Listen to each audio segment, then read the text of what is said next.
తెలంగాణలో జరుగుతున్న Hydraa కూల్చివేతలపై BJP MP Arvind కీలక వ్యాఖ్యలు చేశారు. తెలంగాణలో కాంగ్రెస్ ప్రభుత్వం తీసుకొచ్చిన హైడ్రా గుజరాత్లో 2003 నుంచి అప్పటి మోదీ సర్కార్ తీసుకొచ్చిందన్నారు. కుల మతాలు చూడకుండా నిబంధనలకు విరుద్ధంగా ఉన్న అన్ని కట్టడాలను కూలగొట్టిందని, కానీ రేవంత్ సర్కార్ హైడ్రా మాత్రం సెలెక్టెడ్ హైడ్రాగా మారిపోయిందన్నారు. కేవలం సెలెక్ట్ చేసిన వారివి మాత్రమే కూలగొడుతున్నారని ఎంపీ అరవింద్ తెలిపారు. మరోవైపు మూసీ ప్రక్షాళన చేస్తామని చెబుతున్న వారు మూసీని కబ్జా చేసిన ఒక వర్గం వారిపై చర్యలు తీసుకునే దమ్ము ఉందా? వారి అక్రమ కట్టడాలను కూలగొడతారని ప్రశ్నించారు. రాష్ట్ర ప్రభుత్వం ఏర్పాటు చేసిన హైడ్రా సెక్యులర్ హైడ్రాగా వ్యవహరించాలని సూచించారని ఎంపీ అరవింద్ వ్యాఖ్యానించారు.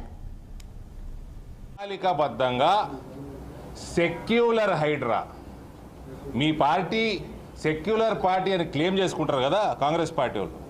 సెక్యులర్ హైడ్రా నడిపియండి. మీరు సెలెక్టివ్గా చేయడం సబబు కాదు. మీ పాలసీ ఏంది? మీ ప్రణాళిక 2 రోజులకోసారి మారకూడదు. If you want to demolish, come up with proper guidelines, finish it. మీరు ఒక అది ఎన్ కన్వెన్షన్ కూలగొట్టినరు, ఇంకోటి కూలగొట్టారు, ఇంకోటి కూలగొట్టినరు. అటు పోవాలంటే మీ ప్యాంట్లు తడుస్తేనే ఓల్డ్ సిటీకి పోవాలంటే మళ్ళీ దాని గైడ్ లైన్స్ మార్చేసారు. దానికో దిక్కు లేదు. ఆ పేరు కూడా హైడ్రా, అమీబా, ఆక్టోపస్.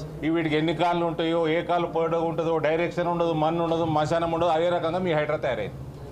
మీకు ప్రణాళికాబద్ధంగా సెక్యులర్ హైడ్రా, మీ పార్టీ సెక్యులర్ పార్టీ అని క్లెయిమ్ చేసుకుంటారు కదా కాంగ్రెస్ పార్టీ వాళ్ళు.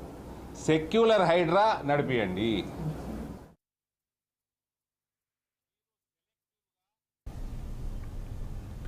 సిద్దిపేట జిల్లా రాజు రహదారిపై కుకునూరుపల్లి